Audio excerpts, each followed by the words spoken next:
Seumpama biji Shalom, saudara sesat. Kristen, kembali kita dalam renungan pagi hari ini. Dan kita tetap membahas yaitu jatah yang Tuhan berikan buat kita. Sebetulnya ketika kita terima jatah yang Tuhan berikan buat kita, itu harusnya kita menerima dengan sukacita. Karena sesuatu yang Tuhan berikan adalah sesuatu yang dipadatkan, digoncangkan, dan melimpah keluar. Itu yang diberikan dalam kehidupan kita. Tapi saudara kasih Tuhan, ada bagian di mana kita melihat bahwa orang bisa tidak sukacita atau orang bisa bersungut-sungut ketika kita menerima jatah yang Tuhan berikan. Kisah ini adalah ketika Tuhan memberikan perumpamaan tentang kerajaan surga, yaitu orang yang memiliki kebun anggur dan dia mencari pekerja-pekerjanya. Dan ada orang yang masuk dari awal, ada orang masuk jam 9, ada orang masuk jam 12, jam 3, bahkan jam 5. Dan ketika sore dia memberikan jatah yang dia harus terima. Lalu ada seorang yang berkata demikian dalam Matius 20 ayat yang ke-11. Ketika mereka menerima, mereka bersungut-sungut kepada Tuhan itu.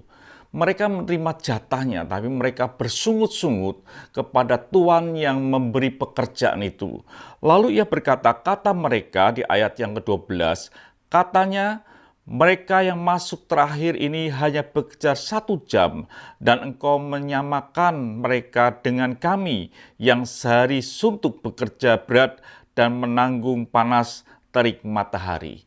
Saudaraku yang kasih Tuhan, ketika kita menerima jatah yang kita miliki dan kita coba melihat jatah orang lain, maka disitulah kita bisa mengalami tidak sukacita dalam hidup ini.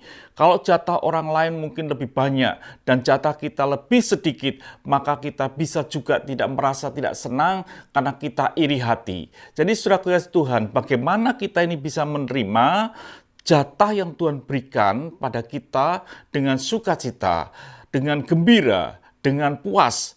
Kalau kita bisa melihat jatah kita tanpa membandingkan jatah yang orang lain terima. Jadi saudara kasih, seringkali iri hati itu timbul ketika kita melihat bagian yang diterima orang lain.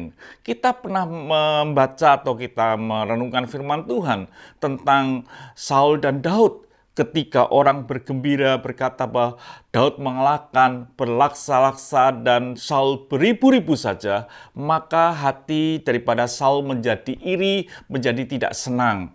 Jadi saudara kasih Tuhan, ketika kita menerima jatah yang Tuhan berikan, dan kita coba melihat jatah orang lain yang lebih banyak, maka bisa membuat hati kita iri hati. Lalu dikatakan Tuhan berkata dalam Matius 20 ayat yang 14, ambillah jatahmu dan pergilah, aku memberikan kepadamu yang masuk terakhir ini sama seperti kamu. Jadi itu jatah yang mereka berikan, perjanjian daripada Tuhan. Jadi Tuhan ini berkata bahwa kamu akan menerima 1 dinar. Dan itu perjanjian, tidak ada tipu menipu. Jadi saudara Tuhan memberikan jatahnya. Dan harusnya kita berterima kasih karena itu kemurahan daripada Tuhan. Di ayat berikutnya dikatakan, tidakkah aku bebas mempergunakan milikku menurut kehendak hatiku, atau iri hatikah engkau karena aku murah hati? Jadi saudara kasih Tuhan, ada bagian, sekali lagi saya katakan, bagian yang tidak perlu saudara lirik, yaitu bagian orang lain. Jatah orang lain. Jadi saudara kasih Tuhan, ketika kita melihat jatah orang lain lebih banyak, kita bisa iri hati. Tetapi kalau kita bisa melihat jatah orang lain lebih sedikit, kita bisa menghakimi, berkata, kamu tidak setia dan lain sebagainya, kurang sungguh-sungguh dan lain sebagainya. Jadi paling baik adalah kita bersyukur dengan jatah yang Tuhan berikan. Jatah yang Tuhan berikan pada kita adalah jatah yang bisa dinikmati. Tidak perlu membandingkan dengan jatah orang lain. Kalau itu bisa terjadi dalam hidup kita, maka kita akan bersyukur dengan berkat Tuhan yang Tuhan berikan dalam hidup kita hari lepas hari. Tuhan memberkati, sampai jumpa esok pagi. Mari kita berdoa. Kami bersyukur ya Bapa, bila kami boleh bersyukur dengan jatah yang Tuhan berikan dalam hidup kami, tanpa kami membandingkan dengan orang lain. Terima kasih Bapa, dalam nama Tuhan Yesus Kristus kami bisa berdoa dan mengucap syukur. Haleluya. Amin. Tuhan berkati, sampai jumpa esok pagi.